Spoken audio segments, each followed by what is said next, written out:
Fala pessoal, tudo bem? Hoje eu vou falar sobre alimentação pré-treino e pós-treino e as diversas formas que você pode maximizar a hipertrofia via alimentação nesse período anabólico do treino diário.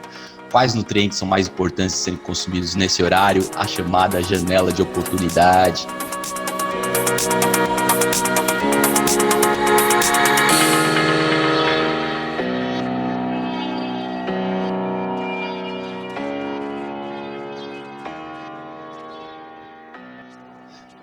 Então eu estive lendo e escutando as entrevistas com um dos melhores fisiculturistas de todos os tempos, Milos Servec, da Sérvia, apelidado por muitos como The Mind, ou seja, a mente, o cabeça do mundo do fisiculturismo, que ele consegue articular melhor a ciência, assim como as estratégias para o desenvolvimento de um físico excepcional.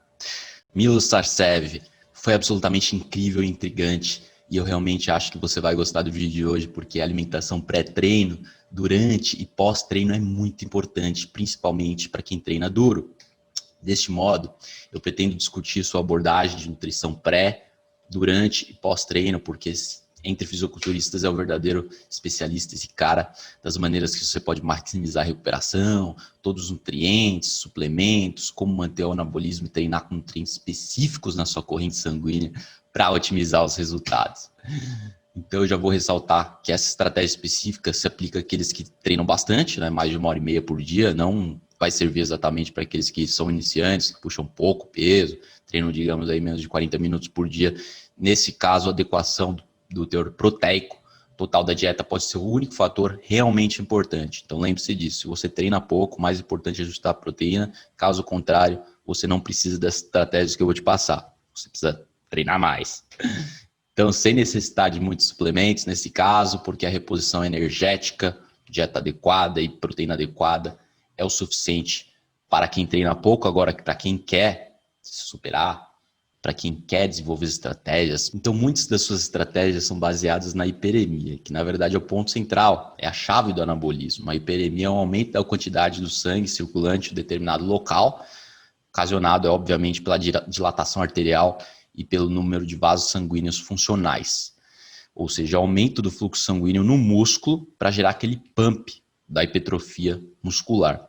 Então, o Milos Sarvec foi implementando toda essa teoria de hiperemia, colocando tudo em prática nos músculos, medindo quando realmente qualquer um dos seus atletas poderia melhorar com as suas dicas de suplementação e de treino. Então, os atletas atingiram um certo nível de desenvolvimento, se estabilizaram. Isso é muito comum, aquele platô do atleta não conseguir ganhar mais peso, não conseguir desenvolver mais. Então, esse platô varia em determinadas pessoas, em atletas diferentes, mas ele conseguiu acrescentar muito mais do que outros treinadores conseguiram. Ele conseguiu quilos de músculo a mais depois desse determinado ponto de platô. Então, apenas mudando esse único parâmetro, né, de introduzir suplementação intratreino, saturando assim seu sangue, todos esses nutrientes, para entregá-lo prontamente aos músculos, só com isso ele criou resultados surpreendentes, ao ponto das pessoas ficarem realmente chocadas com os resultados. Então, se você segue fisiculturismo, não sei se você sabe os nomes, mas o Nasser El Sonbati foi um dos caras que, na verdade, do nada se tornou um dos 3 competidores Mr. Olympia. Então, ele realmente explodiu mais de 13 quilos em poucos meses. Você vê, isso é um nível muito alto. Entre as competições, justamente pois esse conceito de aumento do fluxo sanguíneo do músculo esquelético foi um dos fatores mais determinantes para ele. Então, a adição de substâncias vasodilatadoras pré-treino, como arginina, citrulina, melancia, beterraba, eu tomo muito, realmente eles podem aumentar essa hiperemia em uma extensão ainda maior do que a alimentação normal pré-treino, atípica, principalmente nos treinos sérios. Então, digamos que 5 gramas de citrulina, essa é basicamente a sua estratégia, 3 gramas de arginina, 3 gramas de beta-alanina, também outro excelente ergogênico que aumenta o fluxo sanguíneo, entre diversos outros que são excelentes para esse fim. Isso não é nenhuma novidade, esses têm sido usados há um bom tempo com suplementos ergogênicos para performance. Então, na suplementação pré-treino dele, e agora por consequente eu estou fazendo também, estou fazendo mesmo, alguns desses eu já fazia, claro, mas outros eu não tinha implementado ainda. Os vasodilatadores, que geralmente aumentam o óxido nítrico, dióxido de nitrogênio, são o quê? sumo de beterraba, isso eu tomo bastante. Os aminoácidos essenciais são importantíssimos, são os building blocks dos músculos, do cérebro, dos órgãos do corpo. Tem a citrulina. Esses eu já incluía frequentemente, né? Mas tem outros que eu vou te falar com mais detalhes. Então, conceito mais ainda importante, que agora a concentração desses nutrientes numa janela anabólica específica do treino durante o dia é crucial. Então, esse período de 3 horas aí do pré e pós-treino, a tão chamada janela anabólica, é realmente importante. Inclusive, os eletrólitos são extremamente cruciais, como magnésio, sal, de serem inclusos nessa janela anabólica. Então, o sal, muita gente associa com algo pejorativo, como se fosse aumentar a pressão sanguínea, um nutriente a ser evitado, mas realmente o sal é extremamente importante. O sódio, assim como o iodo que vem no sal, é de extrema importância, caso contrário você não consegue equilibrar os fluidos no corpo, o sistema nervoso não funciona tão bem, você tem espasmos musculares, pode ter convulsões. Então, o sal e o magnésio são eletrólitos que você tem que repor no treino. Sem eles, as células membranas celulares não funcionam bem. O canal de cálcio e potássio, sódio potássio pump, né, então falam das membranas, potencial transmembrânico das membranas celulares, produzem aí 40%, 50% da ATP das células, da produção de energia está no potencial transmembrânico das membranas celulares. Então, é realmente importante esses minerais, não só para prevenir radiação que tem dos celulares e poluição eletromagnética, mas como uma reposição nutricional extremamente importante pós-treino.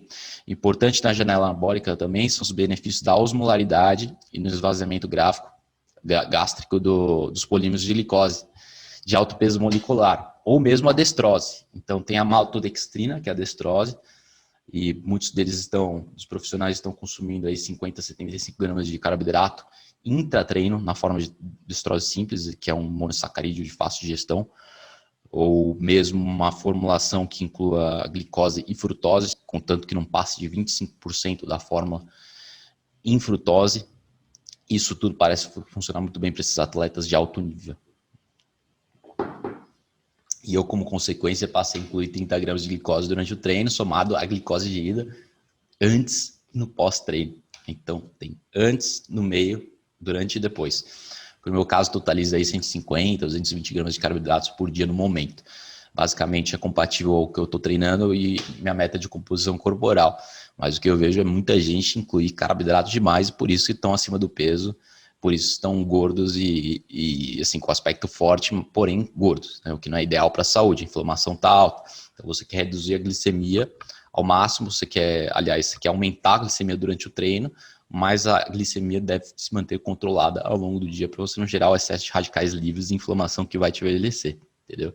Então, basicamente, eu estou colocando 90% dos meus carboidratos nessa janela anabólica e eu estou observando as alterações na minha glicose sanguínea e cetose ao longo do dia porque eu uso um monitor de glicose contínua. Sempre usei diversas vezes, ele dura 2 semanas, então não é o tempo todo, não é integral, mas o suficiente, numa base regular, o suficiente para que eu tenha todo o feedback necessário e saiba quais alimentos consumir e quais alimentos não consumir nos horários certos. Então também tem o medidor de cetose, de hálito, muito importante usar as cetonas do hálito que se correlacionam muito bem com o beta-hidroxibutirato. Beta-hidroxibutirato é o principal ácido cetogênico. E muita gente mede acetoacetato da urina. Infelizmente a urina não se correlaciona com a produção de cetose sanguínea, porque a urina pode aumentar a cetose enquanto você está começando a dieta cetogênica, e assim que o seu corpo se adapta ao uso da cetose como energia, da gordura como energia, você elimina menos na urina, porque as células estão usando mais, então o músculo está usando mais, o cérebro está usando mais, então você acaba eliminando menos, por isso que é um falso medidor. Principalmente quem já está se adaptando. No começo você está produzindo bastante na urina, quer dizer que você está em cetose provavelmente, mas após 1 mês, 2 meses de adaptação, você já não precisa mais usar esse medidor de urina e apenas o sanguíneo, das tiras de sangue, ou do de hálito, que se correlaciona muito bem com o principal ácido cetogênico, beta-hidroxibutirato. Então tem esses medidores que eu uso com frequência. e eu controlo minha curva glicêmica do dia, ou seja, eu quero ter um pico glicêmico ao longo do treino, durante o treino, antes e depois, nessa janela aí de 3 horas mais ou menos, 4 no máximo, e o resto do dia eu quero estabilizar minha glicose e aumentar minha cetose, porque a cetose é anti-inflamatória e a glicemia é pró-inflamatória. Então a intenção é ter o pico de insulina, o pico de glicose durante o treino, para anabolizar, porque a insulina realmente tem um efeito anabólico, na verdade um efeito mais anticatabólico. Então, com baixa concentração de insulina, uma dieta muito baixa de carboidrato em atletas ou pessoas que treinam muito forte, ou mesmo os chamados hard gainers, aquele que tem dificuldade de ganhar músculo, pode ser limitante. Uma dieta muito baixa de carboidrato nesses atletas, principalmente treino de força resistida. Eu estou falando de musculação, de crossfit, não estou falando de corrida. Corrida, o carboidrato se torna menos essencial ainda, mas a natureza glicolítica do treino de força resistido requer um pouco de carboidrato, principalmente naqueles que têm dificuldade de ganhar músculo sem os mesmos. Então, é claro, tem aquelas exceções, as pessoas que fazem a cetogênica que conseguem ganhar muito músculo, mas depois eu falo um pouco mais sobre essas exceções.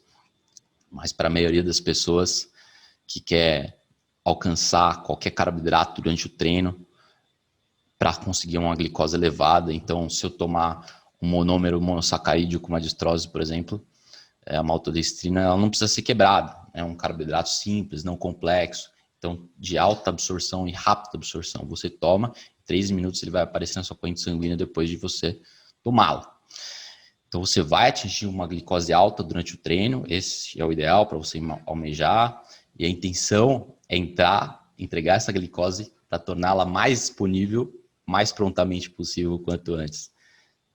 Na sua liberação de insulina, como consequência, muita insulina, e uma das coisas que você pode fazer ao longo dessas 3 horas depois do treino, voltar para os níveis base de glicose, provavelmente 90 mg decilitro. Então, como eu falei, é um estímulo temporário para você aumentar a sua glicose, mas 3, 4 horas depois, não necessariamente depois do treino, mas desde a primeira ingestão de glicose, mais ou menos umas 2 horas e meia após o treino, você já quer reduzir sua glicose para o nível de base de menos de 90 ou 90, que é o nível saudável associado à cetose, associado a uma inflamação mais baixa.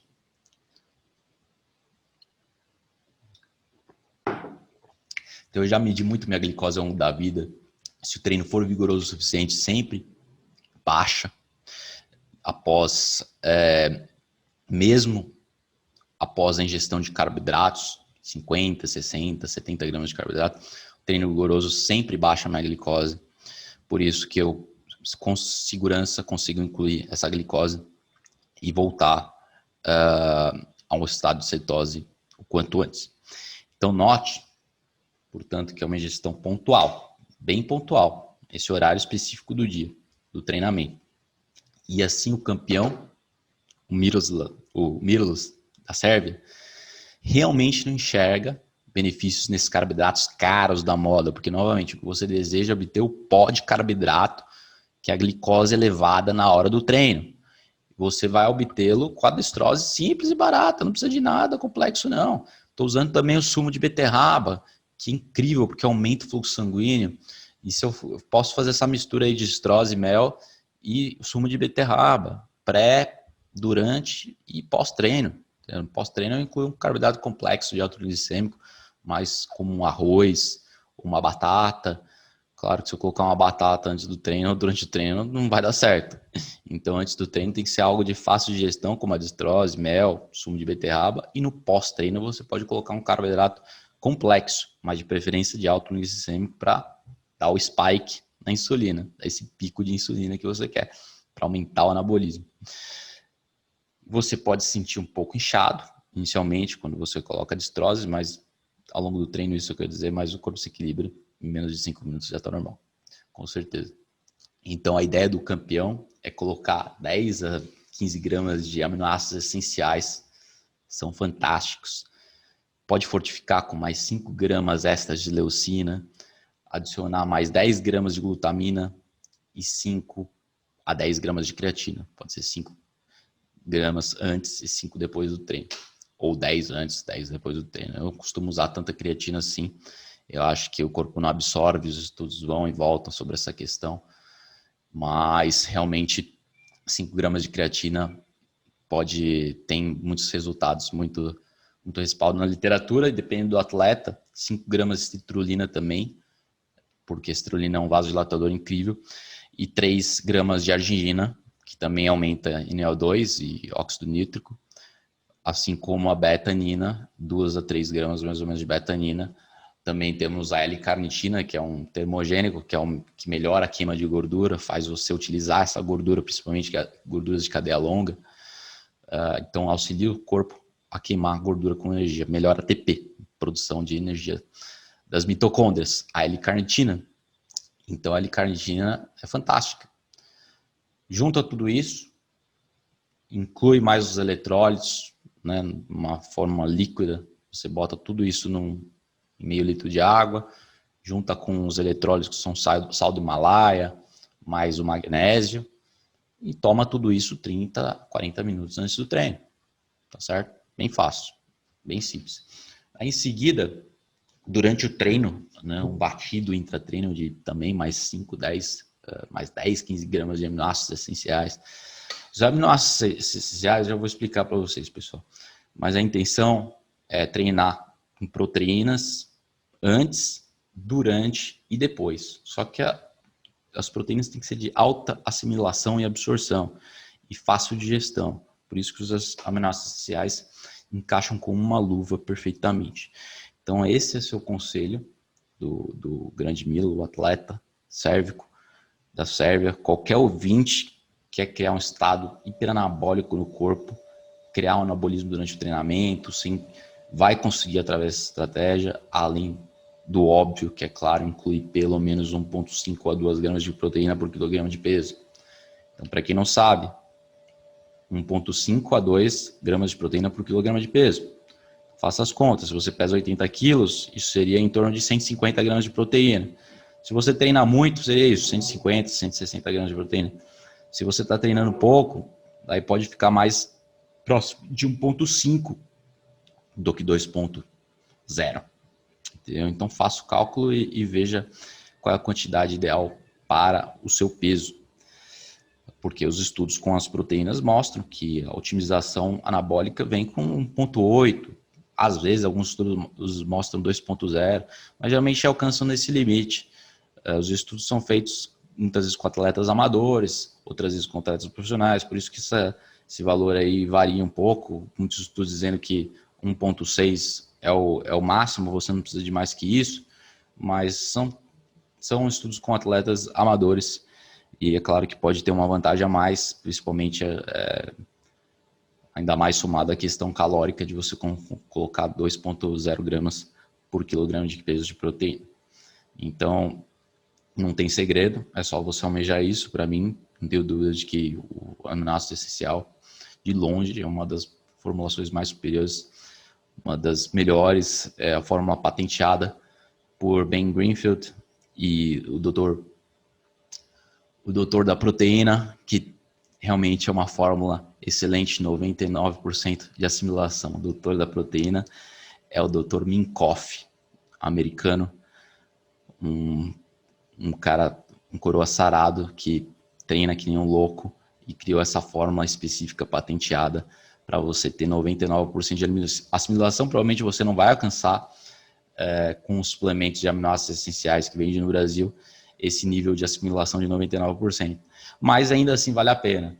Os suplementos no Brasil são mais baratos, dos aminoácidos essenciais, são de fácil gestão e de alta assimilação, embora eu duvide que chegue a 99% de assimilação também, porque as formas variam uma das outras. Então, se procurar no Mercado Livre, americanos.com, você vai achar aminoácidos essenciais, mas eu não estou seguro de que você vai alcançar 99% de assimilação, por isso que eu compro os Essential Aminos ou Kion Aminos do Ben Greenfield, do Dr. Minkoff nos Estados Unidos. Mas comprar no Brasil vale a pena também, porque provavelmente, como é uma fonte completa de proteína, vai ser de alto valor biológico, e provavelmente maior assimilação que o whey. O whey tem 20% de assimilação, 18%. Você vê a carne tem 33%, o ovo tem 50%. O ovo é o alimento natural que mais assimila a proteína que tem maior absorção. Então, você pode estar incluindo todas essas fontes aí alimentares, mais os aminoácidos essenciais no pré-treino e durante o treino, porque você não vai ter nenhum desconforto gastrointestinal. Vai ser muito fácil de incluí-lo. Então, é isso. Maltodextrina durante o treino, eu vou te explicar a quantidade, junto com os aminoácidos essenciais.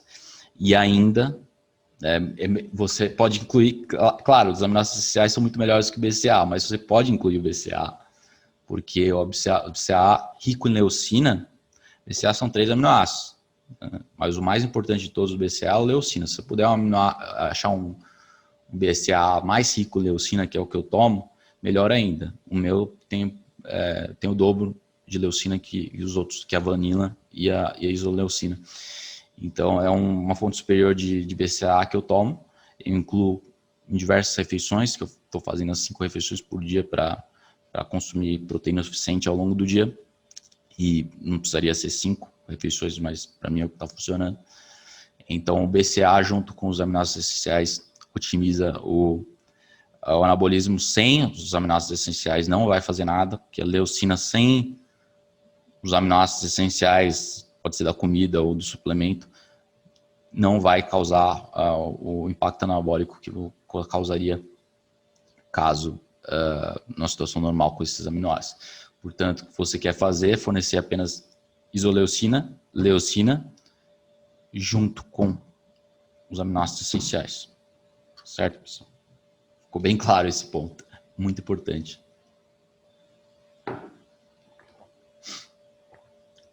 Então, esse foi um erro que lá nos anos 90 acontecia com muita frequência. Nos 90 ao ano de 2000, mais ou menos, você estava fornecendo apenas 3 dos 9 aminoácidos essenciais comendo BCA. Por isso é de longe um uso bem inferior. E lembre-se que os aminoácidos essenciais são completos. E o BCA, por ser 3, apenas de 9, são por definição incompletos. Então, os aminoácidos essenciais com 99% de absorção são patenteados, mas os aminoácidos que você encontra no Brasil vão ter uma absorção boa, porém, provavelmente não tão alta quanto essa. Então, é essencial você colocar na sua mistura, adicionar um pouco de leucina, como eu falei, para ter um pouco mais de uma resposta insulinogênica, para ter um pouco mais de mTOR estimulado no músculo. Então, você quer estimular mTOR no músculo através dos aminoácidos e a isoleucina, então, da leucina. Então, esse efeito insulinogênico é direcionado mais ao músculo através da leucina e do BCA. Entendeu? Muito mais do que o carboidrato.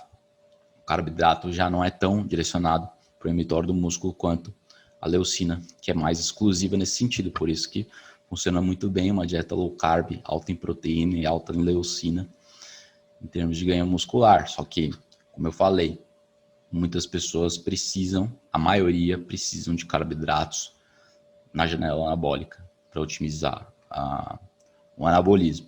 Então, todo fisiculturista, qualquer pessoa que treina com peso, que quer um estado de crescimento, hipertrofia, tem que aumentar a insulina, provavelmente. E tem as exceções, como o espanhol do Kerogens, famoso site Kerogens, que é um cara que acompanha milhares de pessoas nos Estados Unidos e no mundo, estimulando elas a alcançar a hipertrofia através da cetose. Então, talvez isso aconteça porque 75% da glicose do músculo é independente da insulina. 75%. Então, você consegue ganhar músculo sem produzir insulina ou produzir insulina abaixo da cetogênica, né? Porque você ainda está produzindo insulina, você está produzindo pouco. Então, mais detalhadamente para você entender, a insulina pode ser sua melhor amiga ou sua pior inimiga. O melhor amigo seria para os atletas que estão hipertrofiando. Todos os nutrientes que a insulina está depositando nas células musculares. Então, toda a glicose está indo para dentro. Ao contrário da pessoa que está com a insulina alta, no estado hiperinsulinêmico, sem treinar. Nesse caso, toda a glicose está sendo direcionada à lipogênese, aos adipócitos, à gordura, às células de gordura. Então, tudo é acumulado como gordura. Logo, tudo que potencializa a liberação de insulina apenas contribui para toda a equação do anabolismo ou muscular ou gordura. Você quer o quê? Músculo.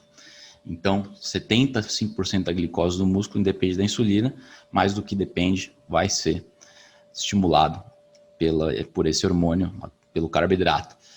E o carboidrato, principalmente, a insulina tem um efeito anticatabólico. Então, ele impede a perda de peso, tanto muscular quanto os adipócitos. Então, você vai deixar de queimar triglicérides, você vai deixar de catabolizar com a insulina dos carboidratos, entendeu? Agora, claro que, como eu falei, a composição corporal vai ser otimizada com treino resistido, você vai ter pouco percentual de gordura, então todo o músculo está ocupando espaço da gordura. E ao contrário, que se você não treina, a gordura está ocupando espaço do músculo.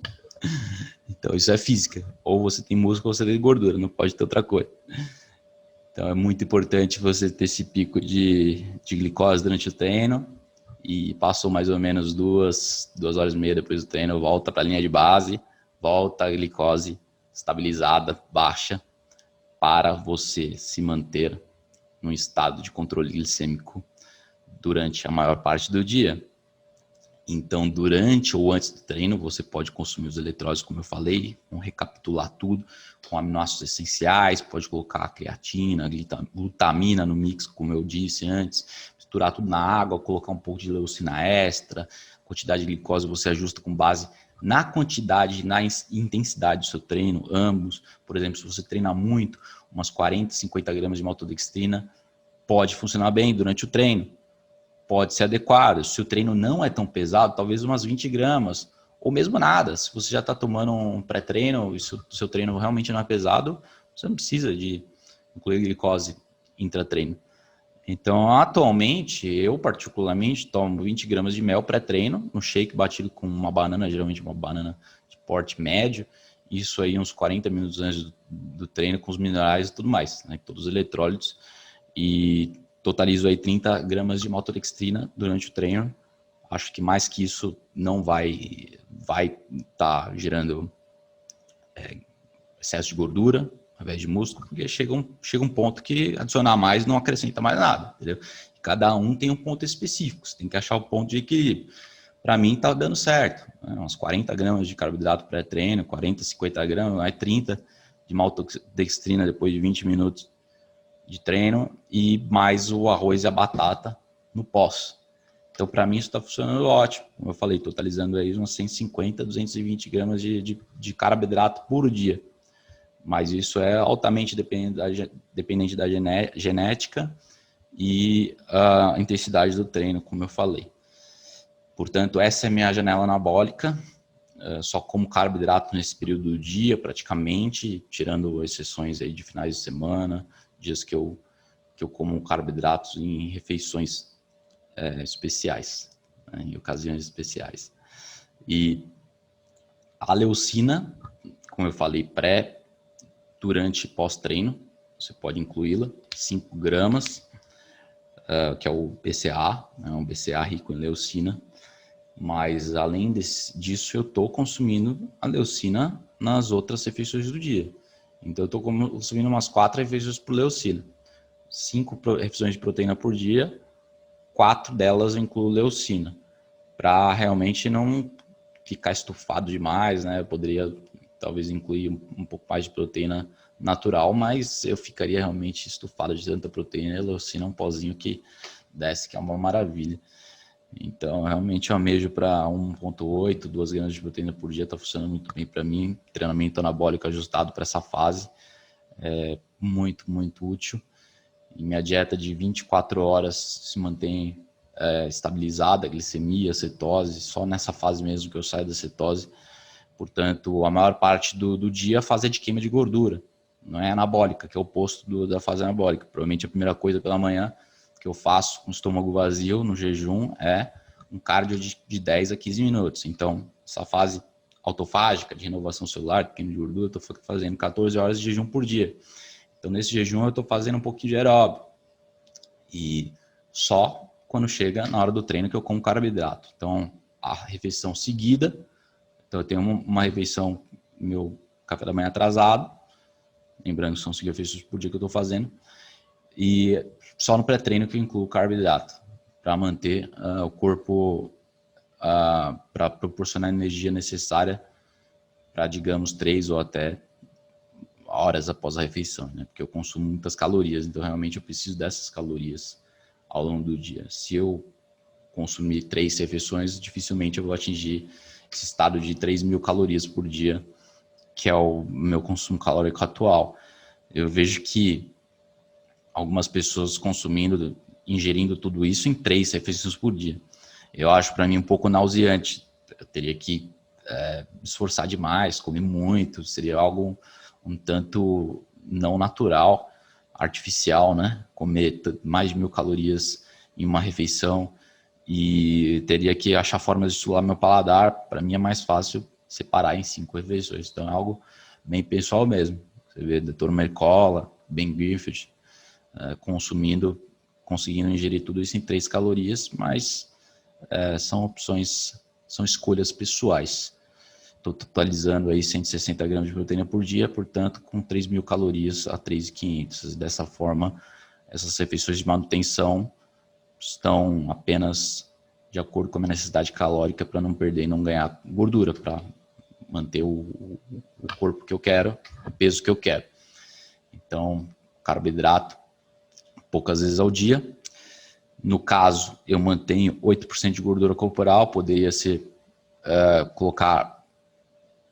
talvez poderia colocar mais carboidratos, mas realmente não é o caso, porque a gordura é importante para as membranas celulares, a gordura é importante para a produção de testosterona, a gordura é importante para as mitocôndrias, para reduzir a inflamação.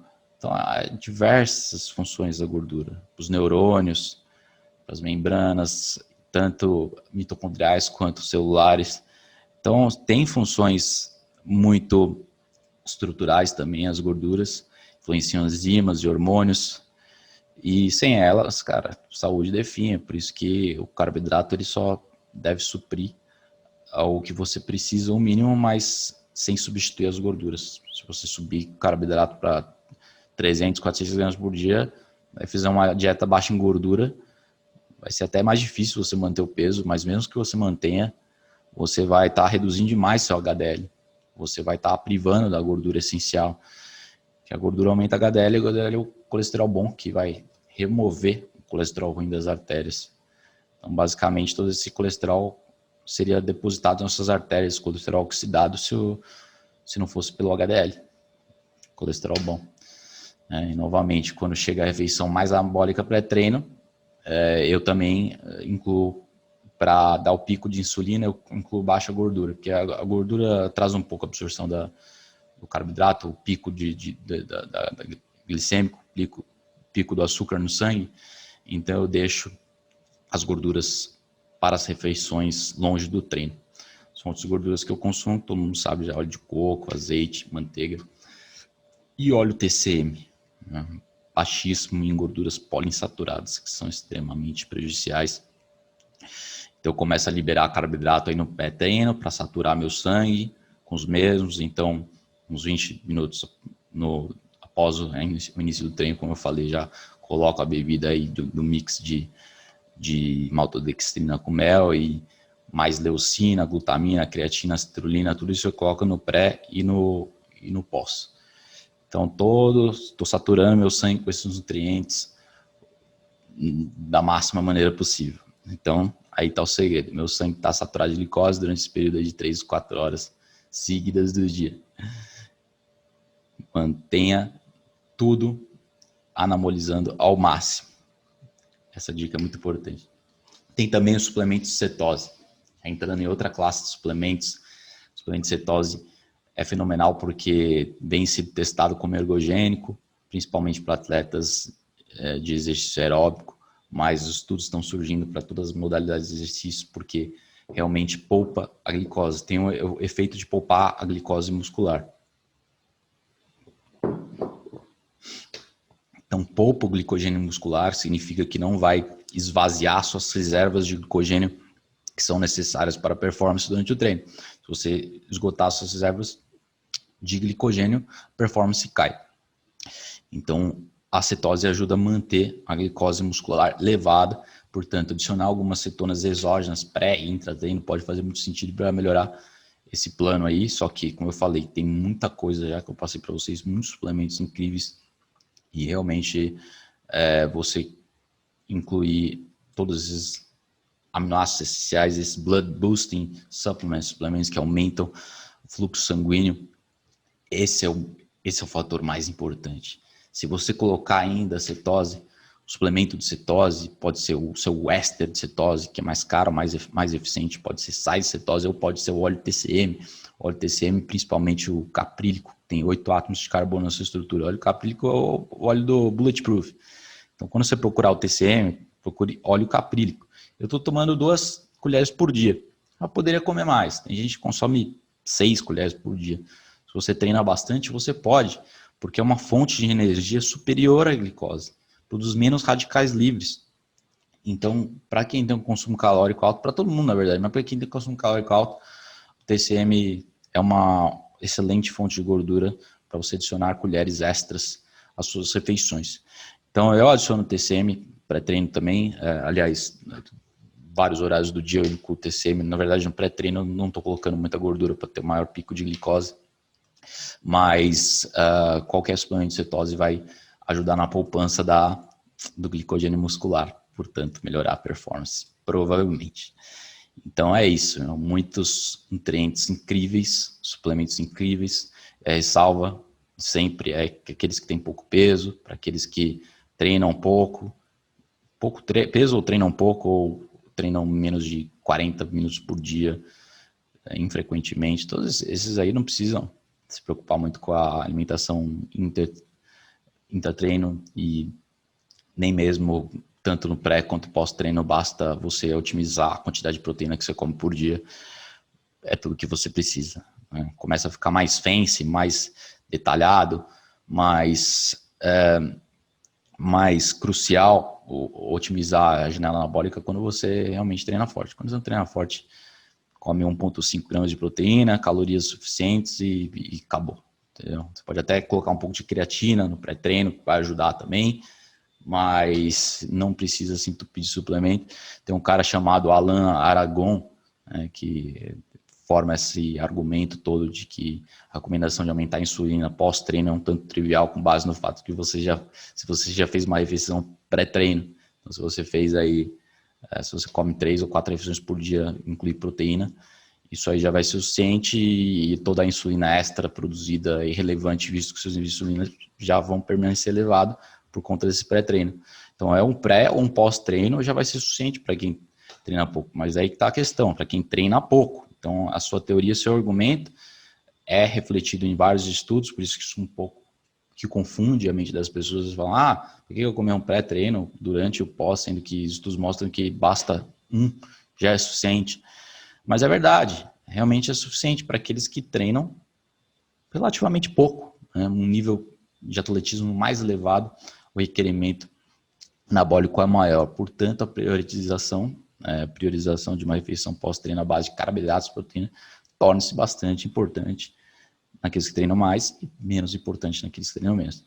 Por exemplo, o que seria treinar pouco? Como eu falei, treina aí menos de 40 minutos por dia. Se é um homem que puxa aí 30 quilos de supino ou menos, eu estou puxando 70 quilos de supino mais a barra, 35 de cada lado, ou você pega menos de 150 quilos de leg press, por exemplo, isso é considerado um treino fraco, ou que você treina poucos, menos grandes grupos musculares, menos perna, menos peito, menos costa, mais bíceps, mais tríceps, esse também vai ter um requerimento energético mais baixo, um requerimento de suplementos menor.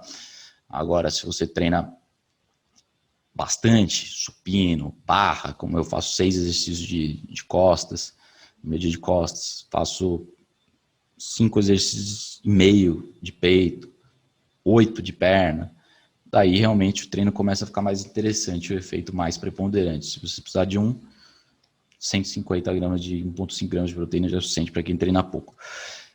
Outra coisa, outra dica importantíssima é o treino de restrição de fluxo sanguíneo. Se vocês quiserem, vocês podem voltar para os meus posts antigos, meus vídeos antigos, que eu falo bastante sobre esse treino. Então eu vou resumir para vocês agora. porque como o assunto do dia é otimizar o anabolismo e o fluxo sanguíneo durante o treino, algo que faz isso, uma ferramenta muito importante, que previne lesões e faz com que você ganhe mais resultados e menos esforço, é o treinamento de restrição de fluxo sanguíneo. Eu não trouxe ele aqui, eu trouxe ele aqui, mas é basicamente uma faixa que você prende no seu braço ou na sua perna para condicionar o músculo e prender o sangue no membro. Então você prende o sangue, ele volta pelas artérias, mas não volta pelas veias. Significa que você tem mais restrição, por isso se chama treino de restrição de fluxo sanguíneo. Então é um sistema de condicionamento físico baseado na ciência e, resumindo em termos simples, permite que o paciente ou o atleta tenha os mesmos resultados, mesmos benefícios, com menos tempo de musculação, menos esforço. Porque como está restringindo o fluxo sanguíneo, você gera certas adaptações fisiológicas mais interessantes com menos esforço. Você consegue mais com menos peso. Geralmente usam 40% do peso, fazem mais repetições, são 3 de 20, então o equivalente a uma série de 4 de 10 que você faz na academia, você pode fazer 3 de 20 usando a restrição de fluxo sanguíneo com 40, 50% do peso. Se você colocar mais de 40% do peso que você facilmente pode colocar, porque você sente essa facilidade, você não se sente restrito de nenhuma forma, você acaba produzindo resultados superiores. Por isso que é muito interessante, porque faz você sentir menos dor, portanto você consegue passar o platô e superar mais. É muito interessante, vem sendo muito usado nos Estados Unidos, ajuda a preservar o músculo, causa menos lesões também, por isso que é utilizado bastante como terapia na terceira idade, por preservar o músculo e evitar lesões. Então, os benefícios são incríveis e vão muito além do treino de musculação em si, para certas pessoas. Se o treino for pesado na academia, daí não vai muito além. Mas para quem consegue mais resultados com Blood Flow Restriction Training, daí os resultados vão ser bem superiores. Eles conseguem se esforçar mais, de que outro modo não se esforçariam na academia. Então, os 5 principais mecanismos do Blood Flow Restriction Training são surpreendentes, que é o aumento do ácido lático no músculo, né, que esse sangue concentrado aumenta o lactato aumenta o que? BDNF, que é fator de crescimento neural, que é a neurogênese, criação de novos neurônios, novas conexões cerebrais. Então, realmente aumenta a inteligência, aumenta a capacidade cerebral. Tem um aumento de ácido lático maior, então um maior aumento da neurogênese. E não só isso, esse lactato desativa as miostatinas, aliás, em 50%. Miostatinas são hormônios que inibem o crescimento muscular. Então, você desativa os hormônios que inibem o crescimento muscular. Se você quiser digitar aí no Google, knocked out mice and dogs, miostatina knocked out mice and dogs. Daí você vai ver cachorros e animais super secos e sarados com essa desativação de miostatina, claro, nesse caso através do farmacológico, mas com restrição de fluxo sanguíneo você alcança resultados similares, né? Não tão preponderantes, é claro, mas nesse sentido. E lactato também é incrível porque aumenta as células tronco musculares em 300%, as chamadas células satélites. Então aumenta as células tronco musculares em 300%. E outra coisa interessantíssima é o Vascular Endothelial Growth Factor, que é o fator vascular de crescimento endotelial, que é aumentado em 400%. Que esse fator de crescimento endotelial é um fertilizante para as suas artérias, basicamente, angiogênese, gera angiogênese, que a angiogênese aumenta o número de artérias e maior transporte sanguíneo para os seus membros.